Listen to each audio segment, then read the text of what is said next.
Les invito a buscar en sus Biblias ahora, en el libro de los Salmos, en el capítulo 23. Hoy es nuestra segunda reflexión en el libro de los Salmos. Como decíamos en nuestro estudio anterior, el gran predicador Spurgeon llamó a este salmo la perla de los salmos, y sin duda alguna es la perla de los salmos. ¿Quién no ha leído el libro de los salmos? Tanto niños como adultos, sanos y enfermos, en diferentes circunstancias hemos citado y hemos leído este libro de los salmos. Personalmente, en mi experiencia ministerial, lo he usado al visitar a personas en necesidad en momentos difíciles y también en momentos de ceremonias fúnebres cuando estamos despidiendo los restos de un ser querido, porque confiamos en estas promesas del Señor, estas promesas que nos entrega el libro de los Salmos. El Salmo capítulo 23 dice: Jehová es mi pastor, nada me faltará. En lugares de delicados pastos me hará descansar, junto a aguas de reposo me pastoreará, confortará mi alma, me guiará por sendas de justicia, por amor de su nombre. Aunque ande en valle de sombra y de muerte, no temeré mal alguno, porque tú estarás conmigo.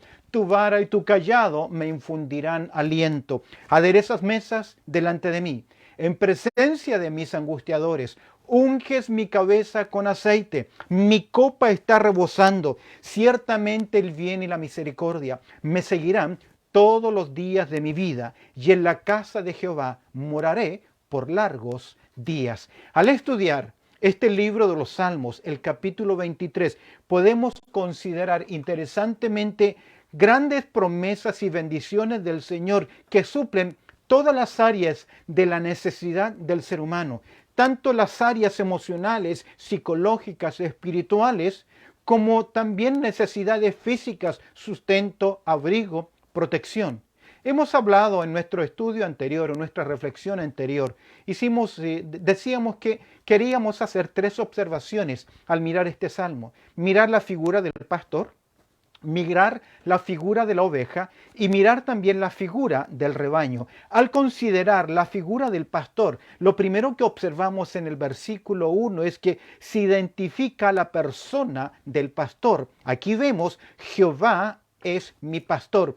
Nuestra hermana Alejandra nos compartía el Salmo capítulo 3 en el verso 3. Este Salmo en el capítulo 3, versículo 3 es interesante, ya que se reconoce a Dios como Jehová, como gloria, como el que levanta mi cabeza, como aquel que es el escudo, el protector. Y de hecho, en el libro de los Salmos hay muchas figuras que describen el carácter de Dios. Ahora, algo interesante en la comunidad hebrea, que cuando se da el nombre de alguien, no simplemente es la forma en la cual nos referimos a esa persona. El nombre describe parte de su carácter, parte de su propósito o parte de su proyección. Es por eso que los hebreos consideraban muy seriamente el nombre de sus hijos, porque o describía parte del carácter o la esperanza que los padres tenían en su hijo. Y el nombre entonces describe mucho el carácter de alguien. ¿Recuerdas en Juan capítulo 17 cuando Jesucristo dice: Padre, les he dado a conocer tu nombre? ¿Qué nombre nos dio a conocer Jesucristo acerca de Dios? Pudo haber dicho Jehová, el poderoso, el Adonai, el yo soy, etcétera, etcétera. Pero Jesús nos enseñó a conocer a Dios como Padre y describe esa relación personal. En los Salmos encontramos que a Dios se le llama escudo, roca, refugio, fortaleza, libertador, protector, proveedor, pero de entre todas esas preciosas descripciones que tenemos en el libro de los Salmos, sin duda alguna, una de las más grandes es esta descripción que se hace de él como el pastor. Ahora, la persona del pastor, y decíamos en el estudio anterior, que la persona del pastor es Jehová. Jehová es el nombre por el cual Dios se reveló a la nación de Israel. Originalmente se escribía con 4 consonantes, es por eso que se le llama el tetragramatón. Ahora, estas 4 consonantes los hebreos le incorporaron las palabras, las vocales, por así decir, de Adonai, para que surgiese una frase compuesta, porque por tradición, por superstición o por temor, los hebreos no pronunciaban el nombre de Jehová. Ahora, para un hebreo, para un judío. Aquel que está leyendo este libro de los Salmos, él sabe que Jehová es el Dios por el cual se reveló a Moisés. Yo soy el que soy, le dijo Dios a Moisés. Anda y diles, ya que Moisés preguntó, yo voy a ir a tu pueblo, a la nación de Israel, ¿y en nombre de quién voy a ir? Él le dice, ve y diles, yo soy el que soy, me ha enviado. Yo soy el que soy significa que el que subsiste en sí mismo, el Todopoderoso. Y hay algo interesante. Cuando llegamos al Nuevo Testamento, nuestro Señor Jesucristo de igual forma se presentó como el yo soy el que soy. Ego eimi, yo soy el que soy. ¿Por qué? Porque yo soy el que soy, Jehová, era el Dios el Dios por el cual Dios, es el Dios por el cual se reveló. El nombre por el cual Dios se reveló a Moisés es el Dios del pacto con el pueblo de Dios. El Dios que pactó en el Sinaí. El Dios que le entregó leyes, mandamientos y ordenanzas. El Dios que hizo la promesa a Abraham, a Isaac, a Jacob. Es el Dios del pacto por el cual se revela a la nación de Israel. Y también sabemos que es el gran Dios por el cual salvó a la nación de Israel del poder egipcio. Como poderoso gigante, el yo soy es el Dios de liberación de la nación de Israel. Es el Dios del compromiso. Es por eso que la nación de Israel son testigos de Jehová. Vemos acá en el gran yo soy, vemos acá en la figura del pastor, vemos en primer lugar su persona que estudiábamos en el tema anterior. Pero también encontramos la permanencia del pastor. No simplemente se identifica quién es el pastor, Jehová, sino que también nos habla de la pertenencia. Y aquí tenemos un verbo interesante, Jehová es. Para David, no solamente Jehová fue el Dios del pacto del pasado, el Dios de Abraham, el Dios de Isaac, el Dios de Jacob, el Dios de José del pasado, el Dios que liberó a la nación de Israel como poderoso gigante en el pasado. Para David, el Jehová, ese pastor es un Dios permanente, es Jehová permanente, trascendente, que no cambia, que está siempre ahí, que si fue el poderoso del pasado, lo es hoy del presente y lo será también del futuro. Santiago, en el capítulo 1, verso 17, nos dice algo muy interesante acerca del carácter de Dios, de los atributos de Dios. Dice Santiago capítulo 1, verso 17, toda buena dádiva y todo don perfecto desciende, dice, de lo alto, del Padre de las luces, en el cual no hay mudanza ni sombra de variación. Leemos ahí el carácter permanente de Dios. No hay mudanza ni sombra de variación. Describe en primer lugar su carácter eterno. Él es el principio, el fin. Él no cambia. Pero también su trascendencia, a pesar de que los hombres cambien, las situaciones cambian, Él sigue siendo el mismo. ¿Recuerdas el libro de los Salmos, el capítulo 90? Tú has sido refugio, dice el salmista, o dice Moisés en el capítulo 90, verso 1. Tú has sido refugio de generación en generación. Queridos, la permanencia del pastor, Él no ha cambiado. Es interesante, en Malaquías, capítulo 3, verso 6, Dios le dice a la nación de Israel lo siguiente: porque yo soy Jehová, no cambio. Por esto, hijos de Jacob, no habéis sido consumidos. ¿Por qué? Porque Dios no cambia. Y al Dios no cambiar significa que su palabra permanece para siempre, porque Él no es un hombre para que mienta. La expresión que describe esta actitud constante de Dios la podemos ver en Números capítulo 23, en verso 19. Recomiendo que anotes este versículo en Números capítulo 23, verso 19.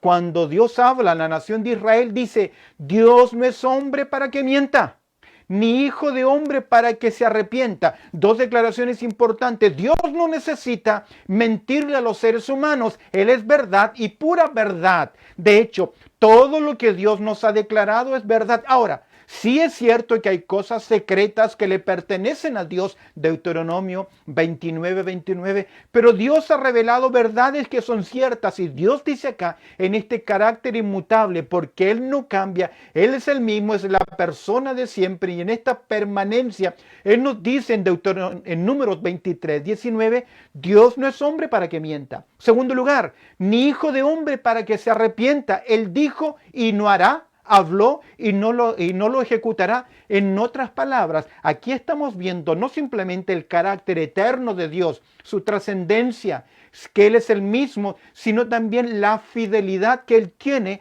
hacia su promesa. ¿Por qué? Porque Él es el que es por toda la eternidad. Dios no ha cambiado, Dios sigue siendo fiel. Dios es fiel ¿a qué? Primero, a sus promesas. Leo en Hebreos capítulo 10, verso 23. Mantengámonos firmes, dice el escritor a los Hebreos en el capítulo 10, verso 23. Mantengámonos firmes, disposición del pueblo del Señor, sin fluctuar.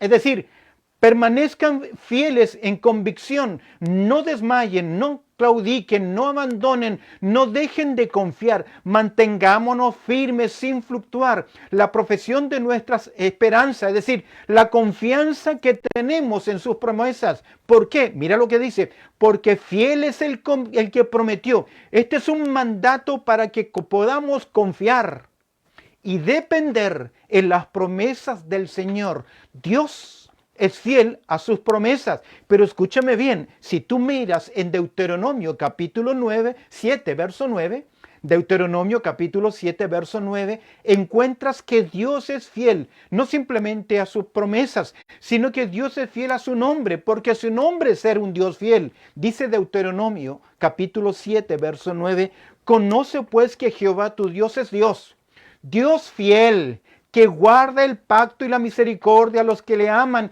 y guardan sus mandamientos hasta 1000 generaciones. Esta expresión 1000 generaciones nuevamente es una expresión hebraica para decir que Él permanece fiel. Pablo le dijo a Timoteo, aunque nosotros fuésemos infieles, Dios permanece fiel. De hecho, creo que el mayor problema, escúchame bien, que el mayor problema que tiene el inconverso, aquella persona que no conoce a Cristo como su Salvador personal, el mayor problema que tiene con Dios es que Dios es fiel. ¿Y qué significa esto? Que si Dios es fiel, cumplirá su promesa. Dios lo dijo en el pasado, el alma que pecare, esa morirá. La paga del pecado es muerte y Dios cumplirá su palabra. ¿Por qué?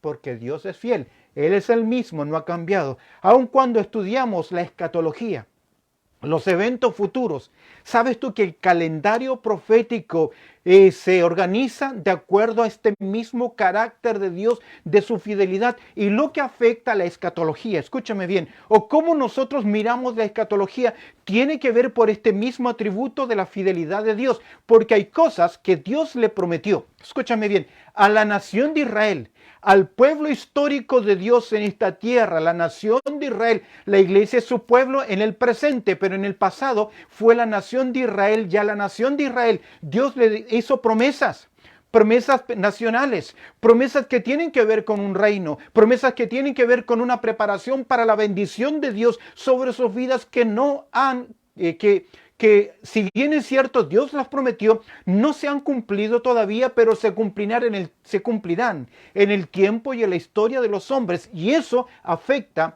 el calendario profético. Creemos que Dios ha hecho promesas a la nación de Israel que tienen que cumplirse. ¿Recuerda las palabras del profeta Jeremías en ese libro fúnebre del libro de Lamentaciones?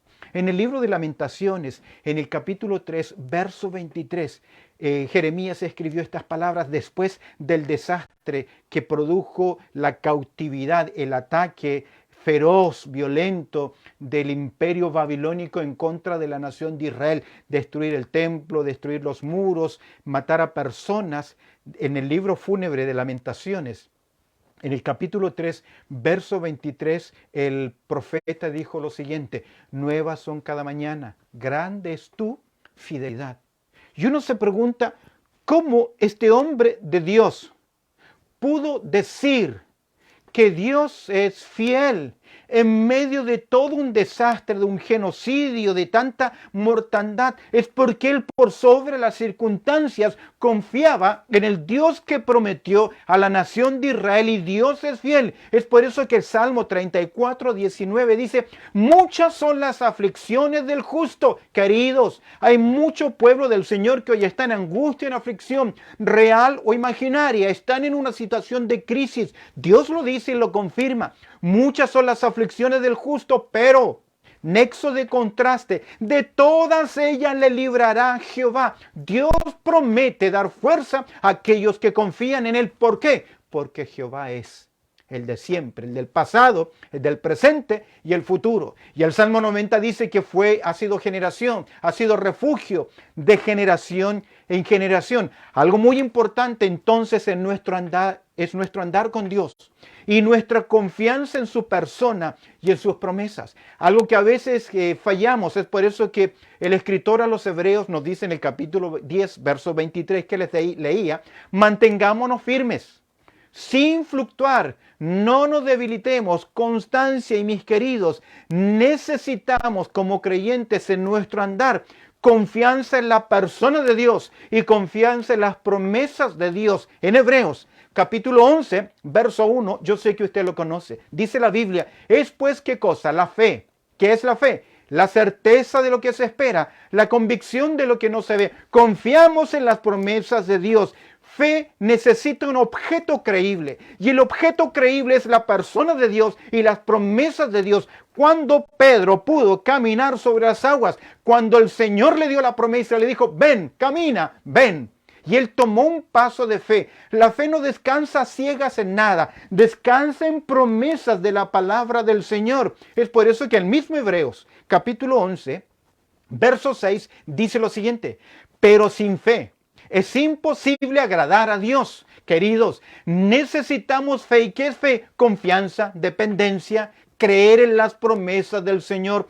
No me canso de repetir el libro de Proverbios, el capítulo 3, verso 5. Fíate de Jehová de todo tu corazón. No te apoyes en tu propia prudencia. Reconócelo en todos tus caminos y Él enderezará tus veredas. Fe, fidelidad, confianza, dependencia en el Señor. Termino de leer Hebreos capítulo 11, verso 6. Pero sin fe es imposible agradar a Dios, porque es necesario que todo aquel que se acerca a Dios crea que le hay y que es galardonador de los que le buscan. En otras palabras, Dios en su fidelidad cumplirá sus promesas.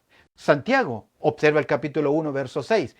Cuando estamos en esta confianza, en esta oración, en nuestra dependencia de la persona de Dios y de las promesas de Dios, Santiago capítulo 1, verso 6 dice, si vas a orar, si vas a pedir sabiduría en medio de las crisis, según el verso 5, si alguno esté falto de sabiduría, ¿qué? Pídala a Dios. Y mira el requisito en verso 6, Santiago capítulo 1, versículo 6, pero pida con fe, no dudando nada, porque el que duda es semejante a la onda del mar que es arrastrada por el viento y echada de una parte a otra. Y usted encuentra a los creyentes yo-yo o yo-yo, que están up and down, arriba abajo, y pareciera que más andan en valles de sombra y de muerte que en el monte de la victoria. ¿Por qué?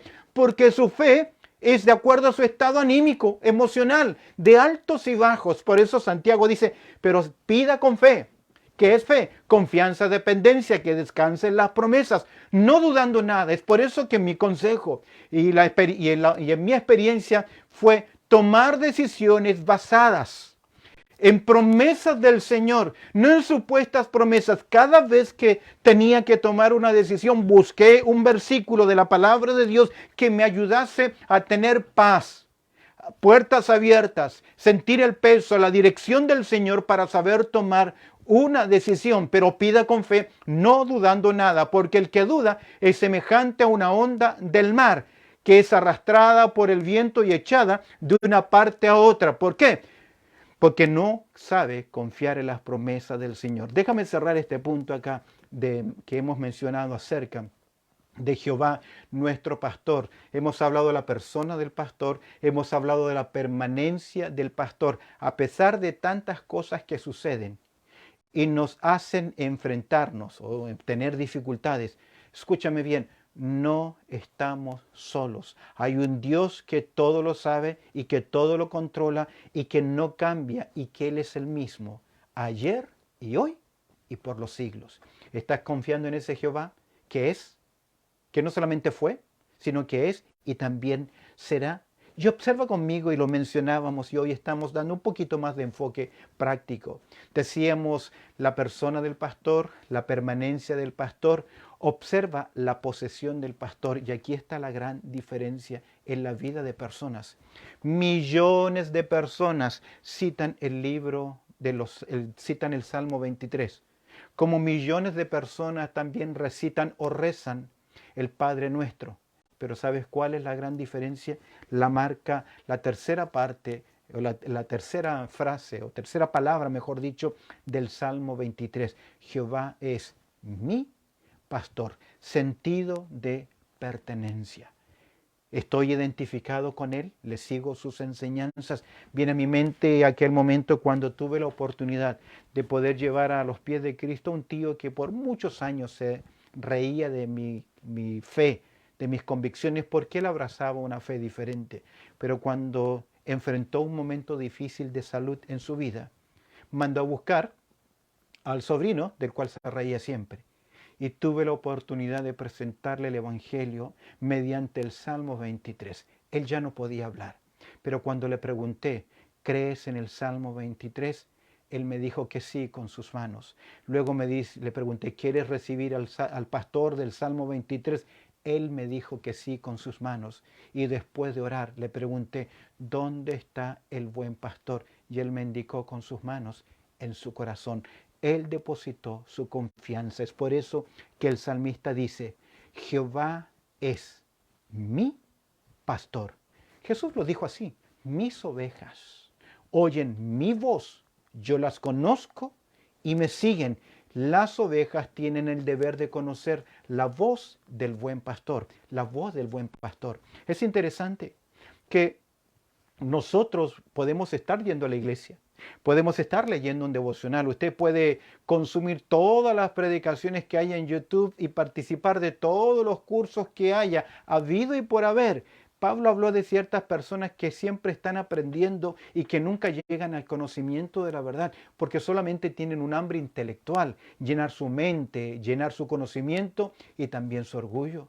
Es por eso que hay un llamado continuo en las Escrituras. Lo encuentras resumidamente en el libro de Apocalipsis, en esas 7 iglesias, capítulo 2, verso 7, verso 11, verso 17, verso 29, capítulo 3, verso 6, verso 13, verso 22. Hago estas referencias para citar lo que se repite continuamente a estas iglesias. El que tiene oído para oír, oiga. El que tiene oídos para oír, oiga. Y Dios en la antigüedad dijo, si hoy oyeres mi voz, no endurezcáis más vuestros corazones, mis queridos. Debemos aprender a escuchar la palabra de Dios como la voz de nuestro buen pastor que nos da guía en nuestro caminar. Salmo 119, verso 105 dice, lámpara es a mis pies tu palabra y lumbrera mi camino, y para ella yo debo seguir su voz y escuchar la voz de la palabra de Dios en mi corazón. Siempre cuento la historia que llegué una vez a una iglesia y una hermanita me dijo, pastor, hacía tanto tiempo que no oía la voz de Dios. Y yo le pregunté, ¿hace cuánto tiempo viene a la iglesia? Siempre he estado acá. Y mi pregunta en mi interior entonces fue, ¿por qué nunca oyó la voz de Dios? No es un problema del mensajero.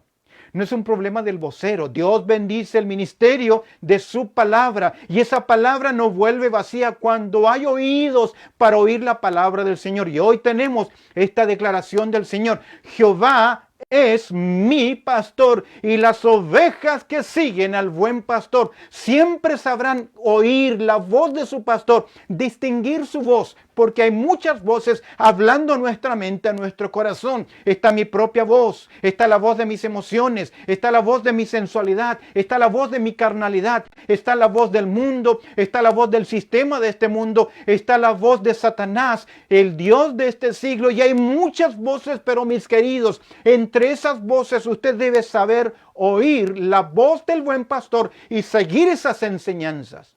Debemos conocer la voz del pastor, pero también debemos cumplir la voz del pastor. Muchos tienen hoy una relación romántica con Cristo. ¿Por qué digo romántica? Porque es mística. Oh, mi Señor, te amo, te alabo, etc. Y es lindo y les encanta adorar y son muy místicos en sus oraciones, pero escúcheme bien. Jesús resume nuestra obediencia a Dios así. Si me amáis, guarda mis mandamientos.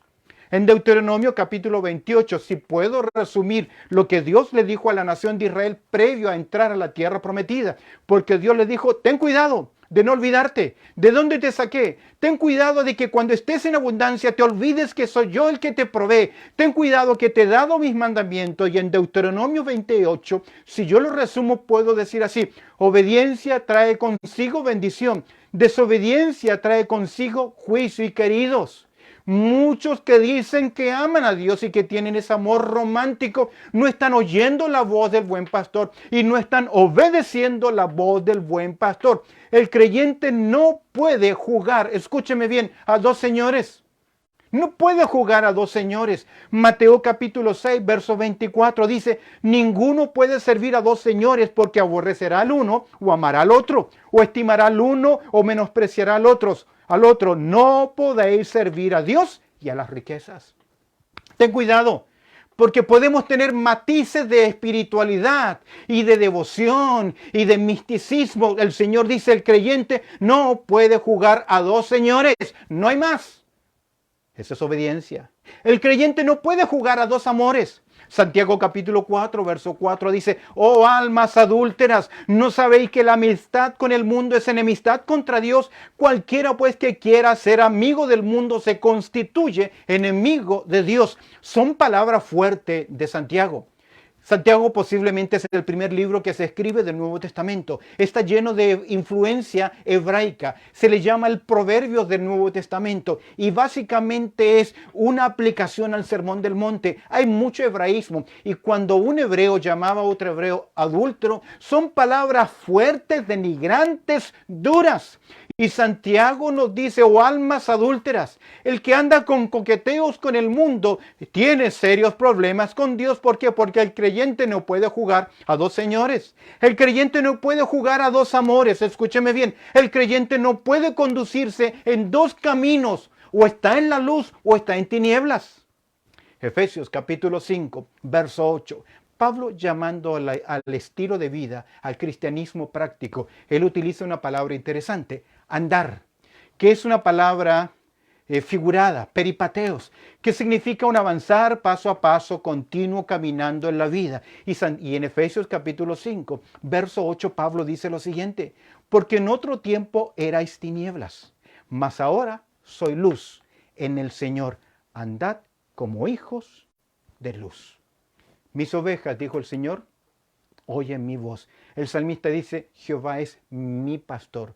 Cuando Jehová es realmente nuestro pastor, conocemos su voz y cumplimos su voz. Somos obedientes a su enseñanza. Permíteme mirar un poquito más la figura de la oveja para cerrar la reflexión en el día de hoy.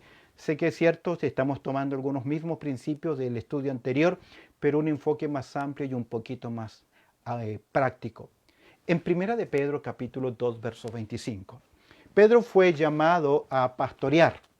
¿Recuerdas que el Señor Jesucristo le dice a Pedro: si me amas, pastorea mis ovejas?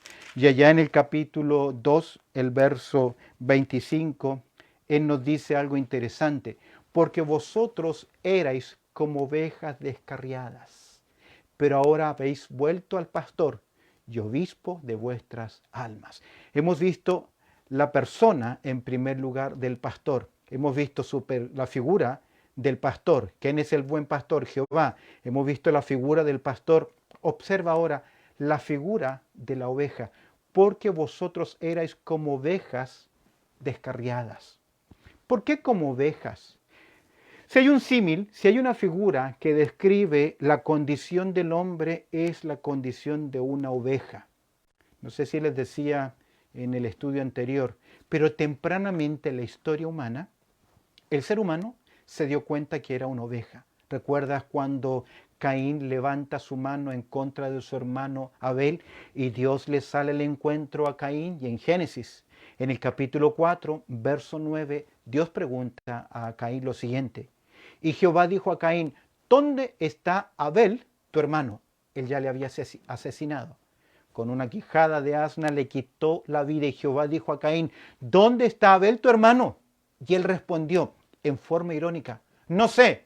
Él sabe dónde lo había dejado. Y mira el comentario: ¿soy yo acaso guarda de mi hermano? Y el término guarda es: ¿soy yo acaso su pastor? Tengo que andarlo cuidando, tengo que pastorearlo, tengo que protegerlo. Soy yo el responsable de esto. Desde muy temprana edad de la experiencia humana, los seres humanos saben que necesitan ser cuidados. Por supuesto, que era su guarda, era el pastor de los hermanos y cada uno de nosotros debemos cuidarnos los unos de los otros. Y digo que esta analogía de rebaño, del creyente como oveja, corre a través de las Escrituras porque tú conoces Isaías capítulo 53, donde se describe el siervo de Jehová, la obra de Jehová, se describe lo que haría el Cordero de Dios, el sacrificio, pero se describe ese sacrificio porque los seres humanos se rebelaron. Dice Isaías 53, verso 6, todos nosotros, usted y yo, todos nosotros nos descarriamos como oveja. ¿Por qué como oveja? Porque si hay un animal que pierde el sentido y se pierde continuamente, son las ovejas. No tiene buena visión, no tiene buen olfato, se pierde con naturaleza, fácilmente se mete en peligros, se enreda, se aparta del rebaño. Es por eso que necesita continuamente ser guiada, protegida.